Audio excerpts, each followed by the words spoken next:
Who do you think you are questioning me like that? The older man barked, his voice sharp and indignant. I didn't flinch, keeping my gaze steady as I replied. Mr. Nguyen, I said, my tone measured. I'm here to help you, but if you want my help, I need the whole picture, every detail. He exhaled sharply, his pride clearly bruised, but he didn't argue further. For a moment he looked away, shaking his head. My name is Danielle, which is the name I chose for myself when I was a kid. I'm a 30-year-old attorney. I never carried my family last name. I created my own. I built my career on resilience, channeling the pain of my past into a drive to succeed. When I was 6 years old, my parents abandoned me at an orphanage, leaving me to piece together a life without them. They walked away without a second glance, leaving me to wonder what I had done wrong, why I wasn't enough. Now, decades later, the very people who discarded me are sitting in my office, begging for legal counsel, and they have no idea who I am. I was 6 years old the last time I saw them. My mom had dressed me in my nicest outfit that morning, a yellow dress with little white daisies, and told me we were going somewhere special. I remember holding her hand tightly as we walked into the orphanage, the bright sunlight outside contrasting with the dimly lit hallways inside. The air smelled of cleaning supplies and something else I couldn't place, something cold, like emptiness. She knelt down in front of me, brushing a strand of hair from my face. You'll love it here, she said, her voice soft but hollow. They'll take such good care of you. I didn't understand what she meant. When are you coming back? I asked, my small hands clutching hers. She hesitated, her eyes darting away before she forced a smile. Soon, sweetheart. Be good, okay? I didn't cry as she walked away. I just stood there, staring at the door, waiting for it to swing open again. But it didn't. Hours passed, and then days, before I realized she wasn't coming back. That was the day I learned what it meant to be alone. The orphanage became my world, a place where I quickly learned that survival meant toughness. I stopped asking why my parents didn't come back. The other kids didn't want to hear it, and the caretakers didn't have answers. Instead, I focused on what I could control, my studies. Books became my escape, a place where I could lose myself in stories far from the sterile walls of the orphanage. I promised myself I'd be better, smarter, stronger than anyone who thought I wasn't worth keeping. But the nights were the hardest. Alone in my bunk, I'd stare at the ceiling, wondering what I had done to make them leave me. Did I cry too much? Was I not helpful enough? Every question became a fuel for the fire inside me, a fire that burned to prove, even if only to myself, that I was enough. I would show them. Somehow, some way, I would show the world that I wasn't the useless girl they thought I was. It wasn't until years later that I learned the truth about why they left me there. The orphanage director, a kind but overworked woman named Mrs. Patel, had pulled me aside when I was about 10. She'd been there the day my parents dropped me off, and she'd always seemed to feel sorry for me in a way I didn't fully understand. Danielle, she said gently, sitting me down in her small, cluttered office. You're old enough now to know why your parents brought you here. Her voice was kind, but her words hit like a knife. Your parents. They came from a very traditional background. When your little brother was born, they believed it was their duty to focus all their attention and resources on him, as the family's heir. I stared at her, the words sinking in like stones. But I'm their daughter, I said, my voice trembling. Why didn't they want me too? Mrs. Patel sighed, her eyes filled with sympathy. It's not about what you did or didn't do, Danielle. It's about them and their beliefs. It's wrong, so very wrong. But they thought they were doing what was expected of them. That night, as I lay in bed, the reality of their rejection hit me in full force. They hadn't left me because of anything I did. They left me because of who I was, a girl who to them wasn't worth keeping. After that conversation, something in me shifted. I stopped asking why they left and started focusing on what I could do to move forward. The rejection that once crushed me became my fuel. At school, I threw myself into every subject, determined to be the best. I stayed late to read in the library, poring over books that stretched my imagination and taught me about a world far bigger than the orphanage. By the time I was 16, I was winning academic competitions and earning recognition from teachers who saw my potential. Danielle, one of them, told me, "You could go far. You just need the right opportunities." Those words planted a seed of hope in me. I started applying for scholarships with a single goal in mind: to get into a good university and prove to myself that I could rise above the circumstances I was born into. When the acceptance letter from a prestigious school came in the mail, I held it in my hands like it was a golden ticket. It wasn't just a chance to study, it was my way out. The orphanage threw a small party in my honor, and Mrs. Patel, who had always been my quiet supporter, hugged me tightly. "You've earned this, Danielle," she said. "Now go show the world what you can do." College was a whirlwind. For the first time in my life, I was surrounded by people who believed in me, or at least respected what I brought to the table. My professors noticed my drive, and my peers were drawn to my focus and determination. I took every opportunity that came my way: internships, leadership roles, and study groups that pushed me to the limit. Law school followed, and while it was grueling, I thrived on the challenge.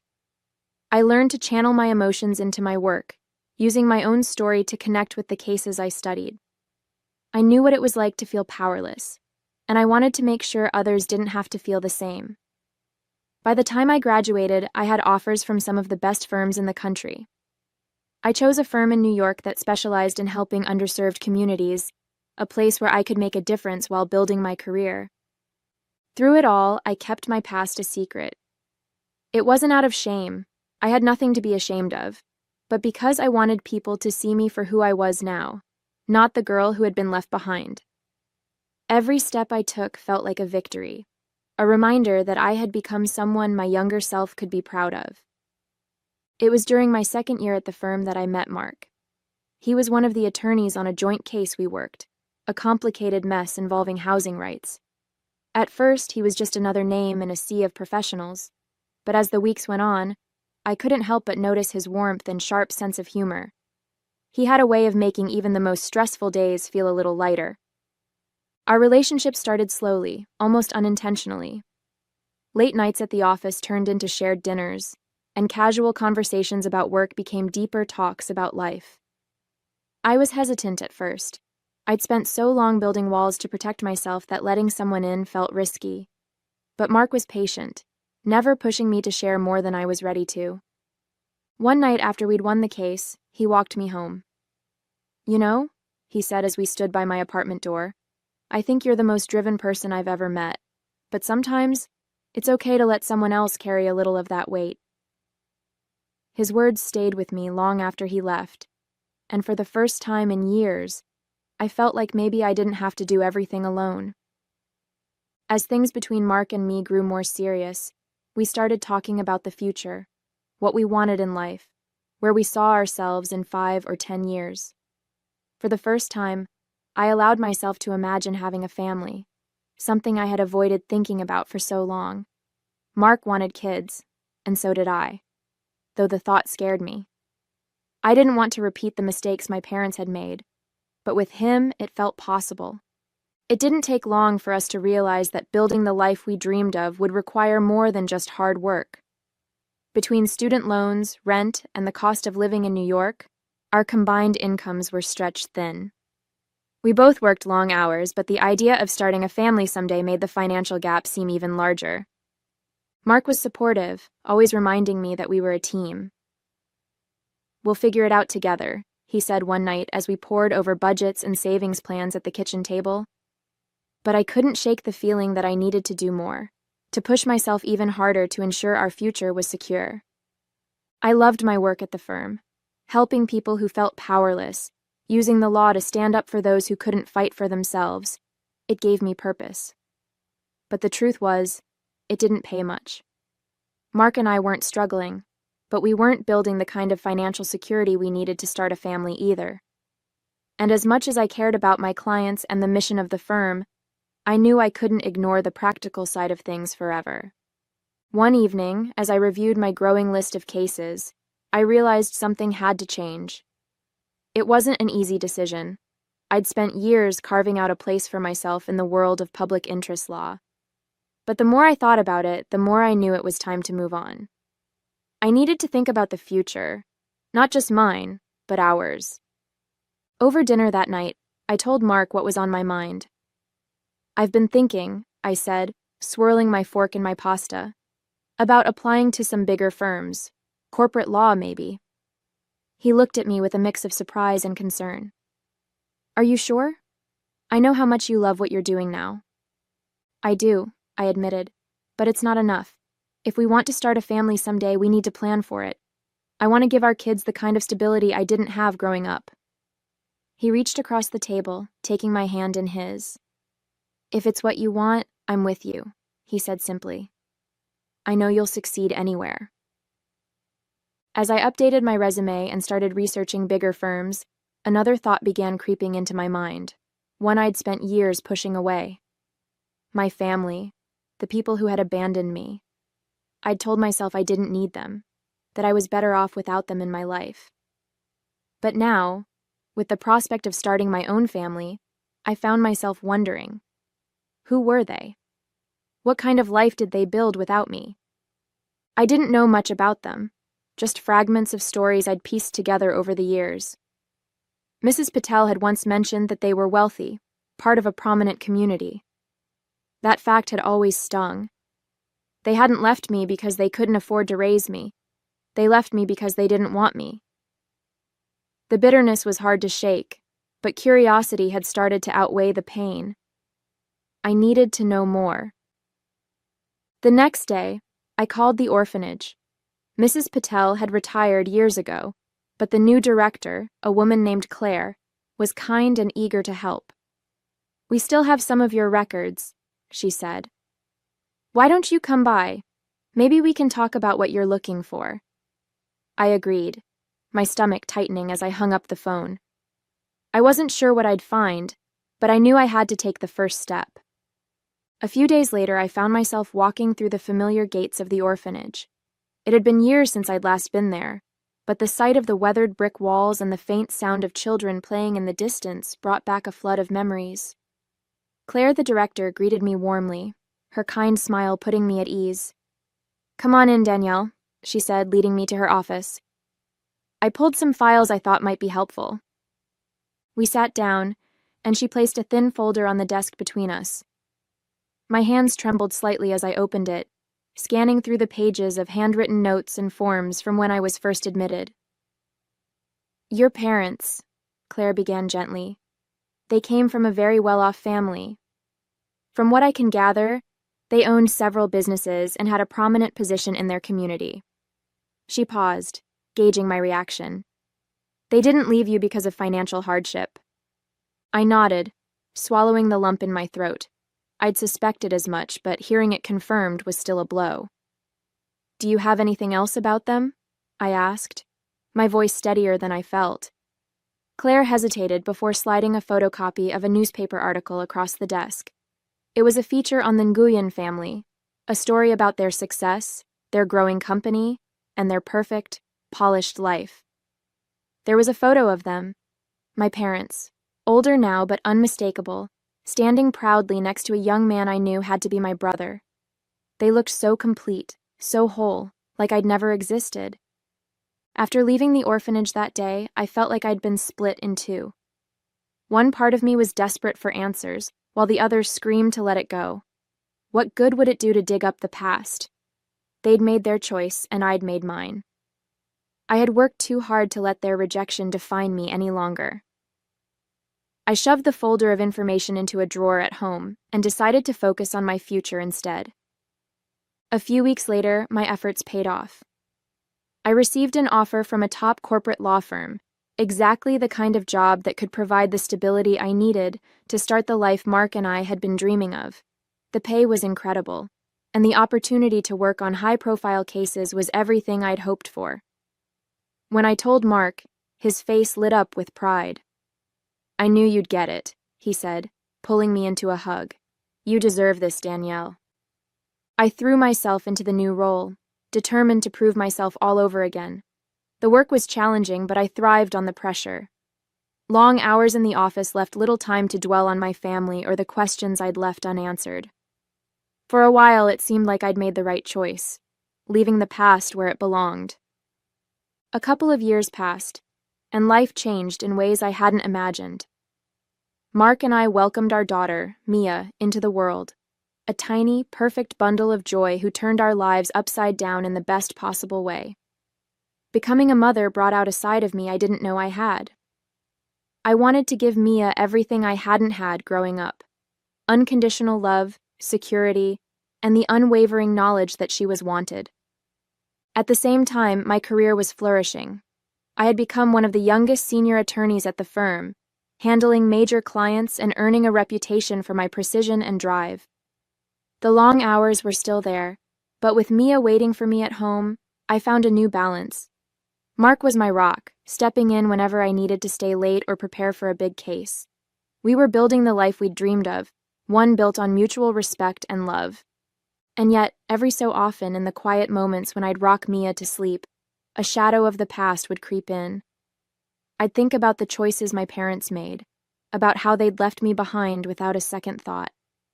Holding Mia in my arms, I couldn't fathom how anyone could do that to their child. I pushed the thoughts away, telling myself it didn't matter. I had my family now, the one I'd chosen, the one that mattered. One morning, I walked into my office, coffee in hand, ready to dive into another packed day of meetings and case prep. My assistant knocked lightly on the door just as I was sitting down. "Danielle," she said with a bright smile, "Mr. Roberts wants to see you in his office. He said it's about a new client." I set my coffee down and straightened my blazer, curiosity piqued. New clients were always an exciting challenge, and I prided myself on being the firm's go-to for high-stakes cases. As I stepped into Mr. Roberts' office, he looked up from a stack of papers and gestured for me to sit. "Good morning, Danielle," he began, leaning back in his chair. "We've taken on a significant new client. It's a bit of a complicated case. Financial mismanagement, lawsuits, potential bankruptcy, high profile but discreet. And I think you're the right person for the job." He slid a file across the desk toward me. "This one's all yours." I picked up the folder and flipped it open, scanning the top page. The name at the top made my heart stop. Nguyen Holdings, my parents' business. My breath caught in my throat as I stared at the familiar name, the memories of the orphanage and that faded newspaper article rushing back all at once. I looked up at Mr. Roberts, struggling to keep my face neutral. "Thank you," I said evenly. "I'll get started right away." I walked back to my office in a daze, clutching the folder like it might vanish if I let it go. My mind raced, a whirlwind of emotions I couldn't quite pin down. Anger, confusion, curiosity. They all swirled together, leaving me breathless. I closed the door behind me and sat down at my desk, staring at the name on the file. Nguyen Holdings, my parents' company. For a long time, I didn't move. I just sat there, torn between the instinct to shove the file into a drawer and forget it existed, or to dive into every detail and see how far they'd fallen. What were the odds that after all these years they'd end up in my office needing my help? The bitter irony wasn't lost on me. I'd spent my whole life trying to forget them, and now they were here, on paper at least, intruding on the life I'd built for myself. After a moment of hesitation, I opened the folder. If I was going to handle this case, or decide not to, I needed to know exactly what I was dealing with. The first few pages outlined the basic facts. Nguyen Holdings was teetering on the brink of bankruptcy, entangled in multiple lawsuits from creditors, partners, and even former employees. It was a financial disaster, the kind that screamed of neglect and mismanagement. As I delved deeper into the documents, one name kept appearing: Bao Nguyen, my brother, the special one, the golden child they'd chosen over me. Apparently, he'd been handed the reins of the company a few years ago and had driven it straight into the ground. Misguided investments, failure to adapt to market trends, and reckless spending had left the business in shambles. Every page I read felt like a punch to the gut. I leaned back in my chair, letting out a shaky breath. It was almost poetic, really. The family that had thrown me away to prioritize their son now sat on the edge of ruin because of him. And here I was, their last hope, the one person who could potentially save them. The irony was as sharp as a blade, cutting through the whirlwind of emotions swirling inside me. That evening, I walked through the door, still holding the folder like it might slip through my fingers. Mark was in the kitchen, bouncing Mia on his hip while stirring a pot on the stove. The smell of dinner should have been comforting, but I felt too unsettled to notice. "You're home early," he said with a warm smile, glancing at me. "Everything okay?" I hesitated, placing the folder on the counter. "Not really," I admitted. "There's something big I need to tell you." He immediately set Mia down in her playpen and turned to face me, concern etched on his face. "What's going on?" I took a deep breath and told him everything: the new client, the name on the file, and the history I'd spent so many years trying to leave behind. As I spoke, his expression shifted from surprise to disbelief and finally to understanding. "So, let me get this straight," he said, his voice calm but deliberate. "The family who abandoned you is now sitting in financial ruin, and their survival depends on you?" "Pretty much," I said, crossing my arms and leaning against the counter. "It's surreal, isn't it?" Mark shook his head, his brow furrowed. "What are you going to do? Are you even considering taking the case?"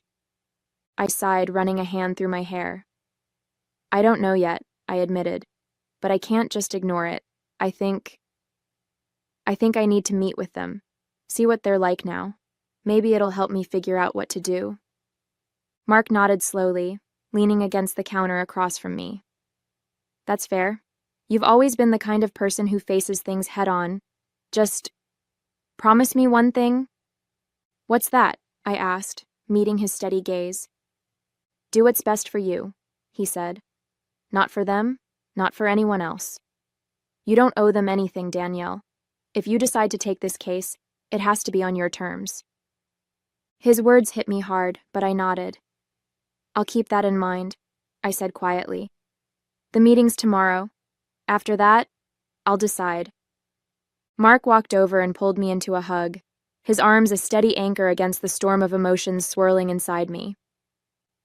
"No matter what you choose," he murmured, "I've got your back." The next morning, I sat at my desk, staring at the phone for what felt like an eternity. My assistant had already reached out to Nguyen Holdings to arrange the meeting, and they'd agreed almost immediately. Now all that was left was to confirm the time. I took a deep breath, picked up the receiver, and dialed. A woman's voice answered on the other end. "Nguyen Holdings, how may I direct your call?" "This is Danielle from Cross & Roberts," I said, keeping my tone professional. "I'd like to confirm the meeting scheduled for tomorrow with Mr. Nguyen."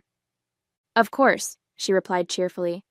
"Mr. Nguyen and Mr. Bao Nguyen will be there at 11 a.m. Does that work for you?" My grip on the phone tightened at the mention of Bao's name. "Yes, that works perfectly," I said, forcing my voice to stay steady. "Thank you." As I hung up, my stomach churned. The meeting was set. In less than 24 hours, I'd be sitting face to face with the family who'd left me behind. I leaned back in my chair, exhaling slowly. No matter how this meeting went, I knew one thing. I was ready to face them. That night, sleep didn't come easily. I tossed and turned, staring at the ceiling as my mind raced with every possible scenario. What would I say? How would they react? Would they even recognize me? Every time I closed my eyes, their faces from that newspaper article flashed in my mind. Older, but unmistakable. By the time my alarm went off, I felt like I hadn't slept at all. The next morning, I got ready with a focus that was almost robotic, carefully selecting a sleek black suit and pulling my hair into a neat bun. I wanted to project confidence, even if I felt anything but. As I walked into the conference room at 10:50 a.m., I gave myself one last mental pep talk. You've faced tougher challenges, Danielle. You can do this. At exactly 11:00 a.m., the door opened and they walked in. My father was first, looking every bit as proud and authoritative as I remembered. Behind him was Bao, his features sharper than in the photos but still carrying that same air of privilege. Neither of them gave me a second glance as they approached the table. Ms. Danielle, thank you for meeting with us, my father said, extending his hand. His voice was polite, professional, and utterly devoid of recognition. I shook his hand firmly, my own composure flawless. Of course, I replied evenly. Please, have a seat. As they settled into their seats, I opened the folder in front of me, flipping through the pages with deliberate calm. Let's get right to it, I said, my tone sharp and professional. From what I've reviewed so far, Nguyen Holdings is in a precarious financial situation. Years of mismanagement, reckless investments, and mounting lawsuits have left the company on the brink of bankruptcy. I just couldn't resist. My father stiffened, his face flushed, and I could see the pride and anger building behind his composed exterior. Finally, he snapped. Who do you think you are, questioning me like that? He barked, his voice echoing through the room. For a moment, I just stared at him, the weight of his words sinking in. He had no idea. No idea who I was. No idea that the person sitting across from him was the same little girl he deemed unworthy all those years ago. And now I'm here, sitting across from the man who left me behind, demanding my help.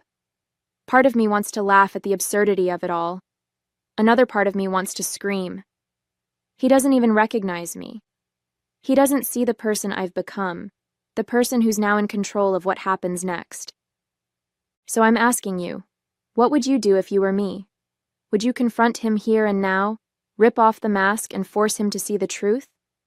See who the person he abandoned has become? Would you take the case and show him that I'm stronger than he ever gave me credit for? Or would you walk away, leaving him to deal with the mess he and his golden child created? And then there's another thought that keeps creeping in. Should I ruin their lives for good? Should I let their empire crumble and watch them feel the pain they once made me endure? Is that justice? Is that revenge? I don't know anymore. All I know is that whatever I decide will change everything. Let me know your thoughts in the comments. I'm still deciding, and maybe your perspective will help me figure out how this story ends. Hey there! Did you like the story? If you did, don't forget to hit the like button and subscribe to the channel. It helps us a lot and makes sure you won't miss out on more great stories we share here. Thank you for watching, and we'll see you in the next one.